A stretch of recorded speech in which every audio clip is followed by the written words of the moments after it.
최근 일본 사이타마현 야시오시에서 대형 싱크홀이 발생해 도로가 갑자기 함몰되는 사고가 일어났습니다. 사고 지점은 추후 2촌의 교차점으로 도심 한복판에서 큰 구멍이 생겨 많은 시민들이 충격을 받고 있는데요. 일본 시민들은 또 다른 싱크홀 발생 가능성에 대한 우려가 커지고 있습니다. 특히 일본 가정에서는 걱정하는 목소리가 커지고 있는데요. 여기 한 가정에서 일본에서 살고 싶지 않다며 당장 집을 나가겠다고 하는 딸 때문에 부모가 애간장이 타들어가고 있습니다. 도대체 어떤 일이 이 가족에게 생겼는지 바로 사연 들어보겠습니다. 오늘의 사연은 일본의 평범한 회사원에 다니는 아버지가 보내온 사연입니다. 안녕하세요. 저는 일본의 조용한 도시에서 살고 있는 츠바시입니다. 평범한 가장으로 사랑하는 가족과 함께 지내고 있습니다. 현재 제 곁에는 아내, 대학생인 첫째 딸, 그리고 우리 가족의 귀여운 반려견 예삐가 함께하고 있어요. 사실 저희 가족은 원래 4식구였습니다. 첫째와 1살 차이 나는 막내딸도 있었지만 어느 날 집을 나가버리는 큰 사건이 있었습니다. 아내와 막내딸 사이에 좁혀지지 않는 다툼이 있었고 그 뒤로 연락을 안 한 지 1년은 넘은 것 같습니다. 머리도 똑똑하고 애교도 많은 막내딸 소우는 우리 집안의 분위기 메이커였고 대학 졸업 후 성공적인 사람이 될 거라는 믿음이 존재했었죠. 아내는 큰딸 소라는 의젓하며 막내딸 아오는 고등학교 때 모범생으로 지내면서 자랑스러워했어요. 아내와 저는 아이들의 모범적인 학교 생활을 할 때마다 흐뭇한 미소를 지으며 부러울 것이 없었어요.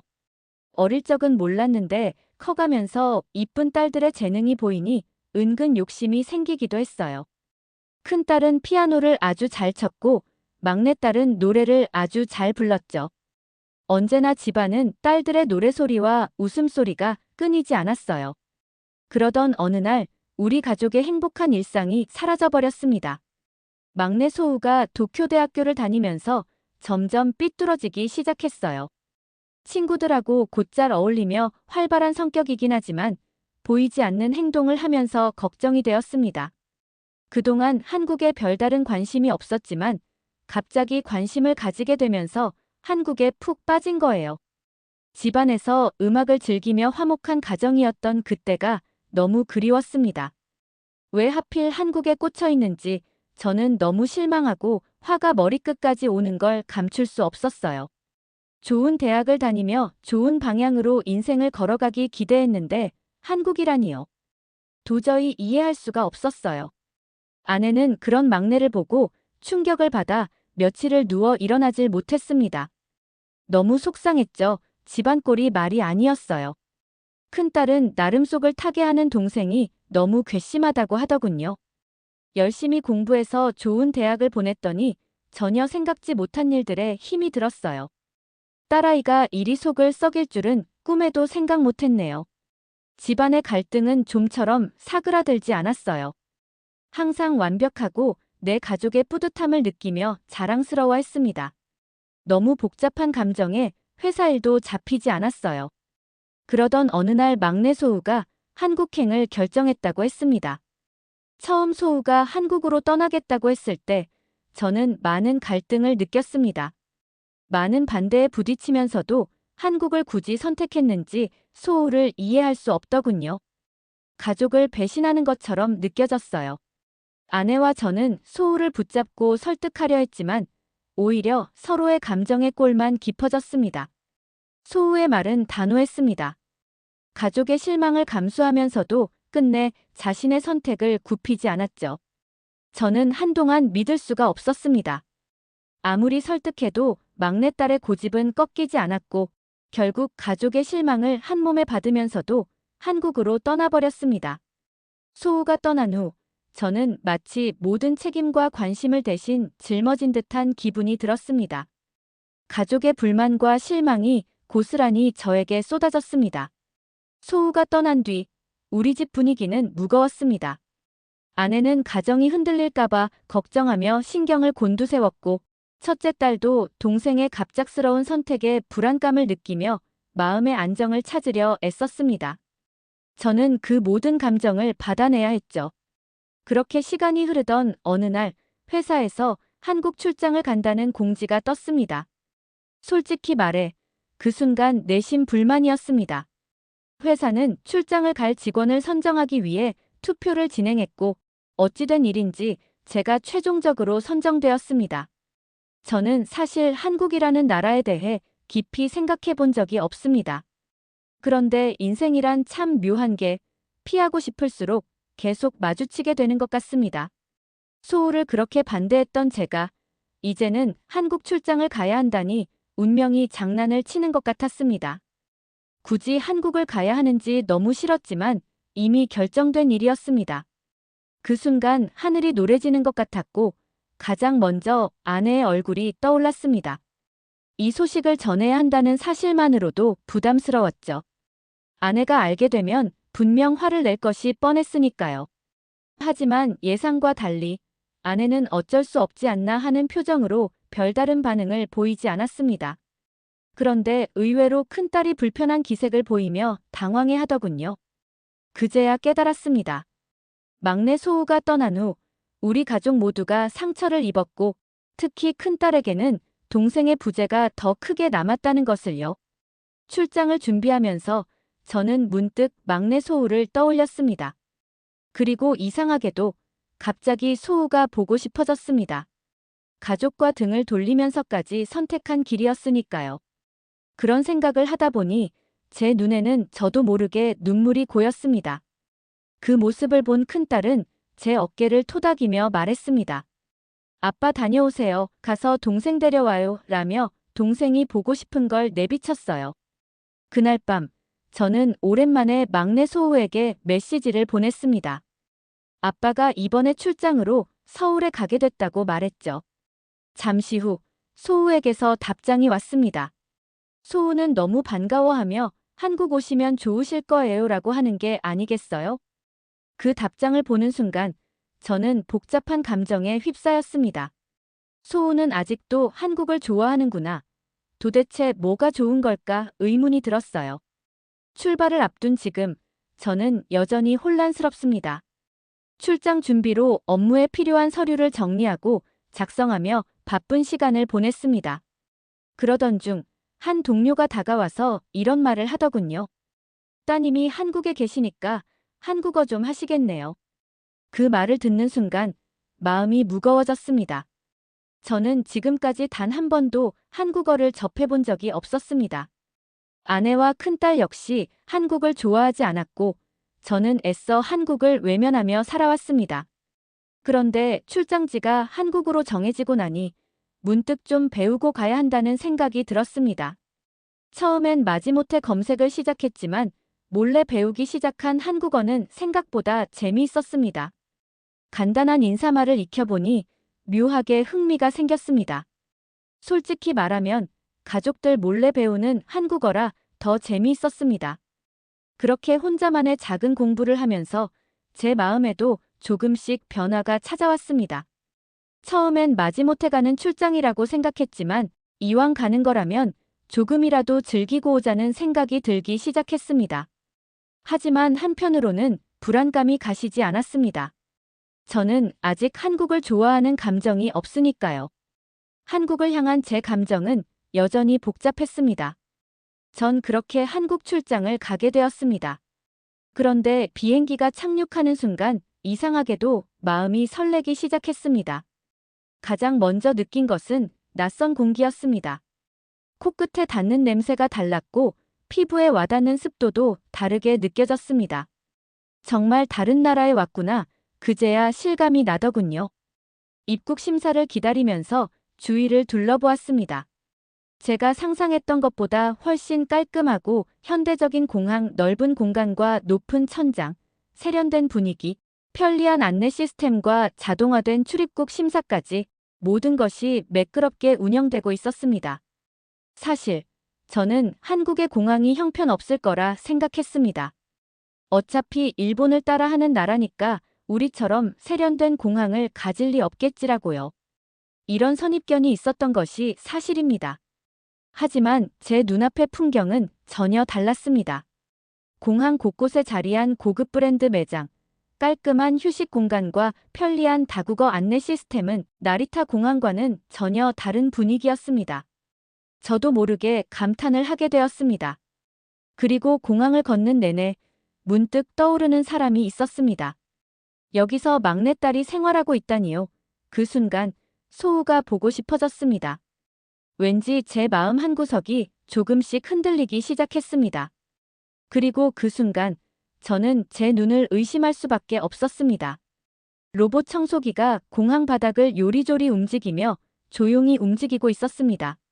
면세점에서는 사람들이 얼굴 인식 결제를 하고 있었고, 심지어 공항 화장실마저 바닥이 반짝일 정도로 깨끗했습니다. 모든 것이 자동화되어 있었고 체계적으로 운영되고 있는 모습이 인상적이었습니다. 솔직히 말하면 저는 기대하지 않았습니다. 하지만 그 편견은 이미 무너지고 있었습니다.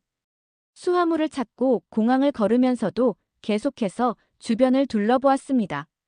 나리타 공항과는 확연히 다른 분위기, 깔끔한 내부 디자인, 빠르고 체계적인 시스템이 갖춰져 있었죠.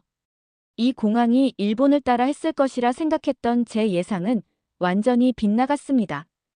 공항 철도에 탑승한 후 저는 이미 눈이 피로해지기 시작했습니다. 너무나도 많은 것을 보고 너무나도 많은 것이 놀라웠기 때문이었죠. 잠시 의자에 앉아 창밖을 바라보았습니다. 공항을 지나 도심으로 향하는 기차 안 풍경은 빠르게 스쳐 지나가고 있었습니다. 하지만 저는 하나하나 놓치지 않으려 눈을 크게 뜨고 있었습니다. 이윽고 도심으로 들어섰습니다. 서울 시내로 이동하기 위해 지하철을 탔을 때 또 한 번 놀라운 장면을 마주했습니다. 질서정연한 지하철과 미래적인 도시 풍경은 예상보다 혼잡하지 않았습니다. 사람들은 자연스럽게 줄을 서서 탑승했고 서두르는 사람도 밀치는 사람도 없었습니다. 내부는 조용하고 깨끗했으며 전광판에는 실시간으로 운행 정보를 비롯해 다양한 안내가 나왔습니다. 사람들은 조용히 스마트폰을 보거나 책을 읽으며 그저 차분하게 이동하고 있었습니다. 공공질서가 이렇게 잘 지켜질 줄은 상상도 못했습니다. 지하철에서 내려 거리로 나오니 저를 맞이한 것은 높게 솟은 빌딩들과 상점은 세련된 그림의 한 장면 같았습니다. 도심을 가득 채운 고층 건물들, 신호를 기다리며 깔끔하게 정렬된 차량들은 경적을 울리지 않았고 운전자들은 질서 있게 신호를 기다리고 있었습니다. 어쩐지 미래적인 느낌이 들었습니다.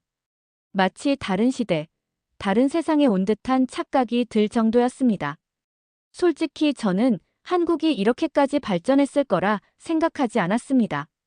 물론 IT 강국이라는 말은 들어봤지만 그냥 일본을 못 따라가고 있을 뿐이라고 생각했죠. 하지만 눈앞에 펼쳐진 현실은 전혀 달랐습니다.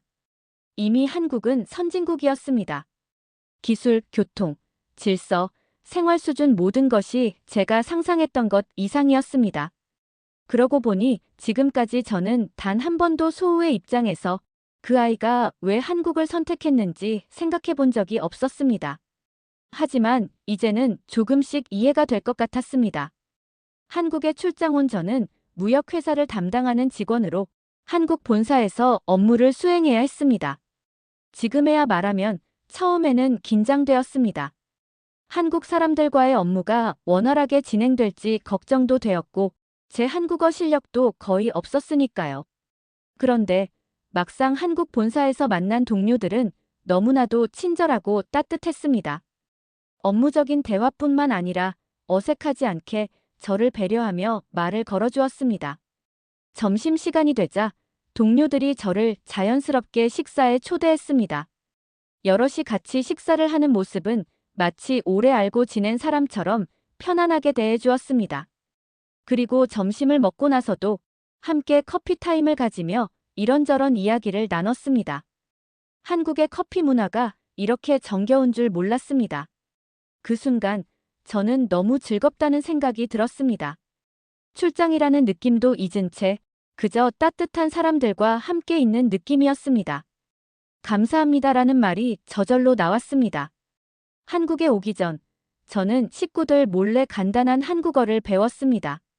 출발 전까지는 그저 출장에 대한 대비였을 뿐이었는데 막상 한국에서 생활하다 보니 이 작은 노력 하나가 저와 한국인들 사이를 이어주는 다리가 되어 주었습니다. 제가 서툴지만 한국어로 인사를 하면 한국 동료들은 환하게 웃으며 한국어 잘하시네요 라며 반겨주었습니다. 그렇게 짧은 한마디에도 더욱 따뜻한 분위기가 만들어졌습니다. 그러다 문득 제 자신이 놀라웠습니다. 저는 한 번도 한국에 대해 좋은 감정을 가져본 적이 없었는데 어느새 이렇게 웃으며 한국어를 말하고 있는 자신이었습니다. 처음에는 어쩔 수 없이 오게 된 출장, 가급적 빨리 끝내고 돌아가고 싶었던 출장이었습니다.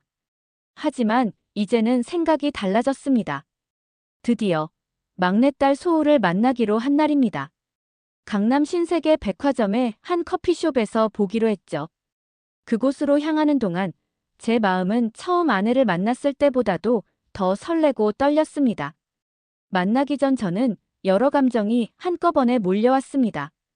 그리고 저 멀리서 소우가 보였습니다. 더욱 당차고 성숙한 모습이었습니다. 환하게 웃으며 다가오는 소우를 보자 그동안 걱정했던 모든 것들이 한순간에 사라지는 기분이었습니다. 소우는 한국에서 한국어를 배우며 남자친구도 사귀고 새로운 삶을 만들어가고 있었습니다. 우리는 함께 백화점을 돌며 쇼핑도 하고 소우는 자신이 좋아하는 곳들을 하나하나 소개해 주었습니다.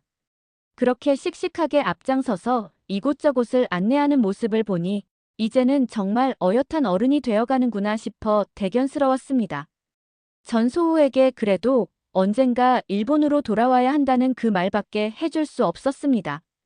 하지만 소우는 밝게 웃으며 말했습니다. 그 미소를 보는 순간 처음에는 어떻게든 한국에서 데려와야겠다고 생각했던 제 마음이 조금씩 흔들리기 시작했습니다. 이곳이 이 아이에게 정말 소중한 공간이 되고 더 이상 내가 강요할 수 없는 삶이 되어 있었죠. 저는 집에 있는 아내에게 화상통화를 걸었습니다. 아내는 화면 속 밝게 웃는 소우를 보며 한동안 말을 잇지 못했습니다. 이제야 마음속 깊이 안심이 된 듯한 표정이었습니다. 사실 저는 한국에 도착한 후 매일 저녁 아내에게 한국에서 본 것들을 이야기했습니다. 처음에는 반신반의하던 아내도 이제는 한국이 우리가 생각했던 나라가 아니라는 걸 조금씩 받아들이는 듯 했습니다. 출장 기간 동안 저는 소우와 함께 다양한 한국 음식을 맛보았습니다. 생각보다 자극적이지 않고 깊은 맛이 있는 음식들이 많았습니다. 김치찌개, 된장찌개, 비빔밥 그리고 어느 날 우리는 삼겹살을 먹으러 갔습니다. 한국에서는 삼겹살에 소주 한 잔 해야 한다는군요. 소우가 소주 한 병을 시키더니 아무렇지 않게 따르고 한 잔을 들이켰습니다. 그리고는 캬하며 시원하게 웃었습니다. 그 모습을 보니 저도 괜히 따라 마시고 싶어졌습니다. 소우와 함께 소주잔을 부딪히며 한 잔 두 잔 기울이니 마치 오랜 친구와 술 한잔하는 기분이 들었습니다. 그동안 우리에겐 이런 시간들이 없었습니다. 일본에서도 함께 식사를 많이 했지만 이렇게 편안하고 즐겁게 딸과 술을 나누며 이야기를 한 적이 있었던가 싶었습니다. 그날 밤 저는 너무나 행복했습니다. 한국에 오지 않았다면 이런 시간은 없었을 거라며 머릿속을 스쳤습니다. 처음에는 어떻게든 소우를 일본으로 데려오고 싶었습니다. 하지만 지금은 이곳에서 자신의 삶을 만들어가는 소우를 보며 저는 한국에서 새로운 깨달음을 얻었습니다. 딸아이가 어디에 있든 그곳이 행복한 곳이라면 그것이 곧 우리 가족의 또 다른 행복이 아닐까 하는 깨달음입니다. 출장은 곧 끝나지만 이제는 한국이 더 이상 낯선 나라가 아닙니다. 소우가 살아가는 곳, 그리고 우리 가족이 새로운 추억을 만든 곳이 되었으니까요. 오늘 사연은 여기까지입니다. 재미있게 들으셨나요? 구독과 알림 설정은 다음 사연을 가져오는데 힘이 됩니다. 청취해주셔서 감사합니다.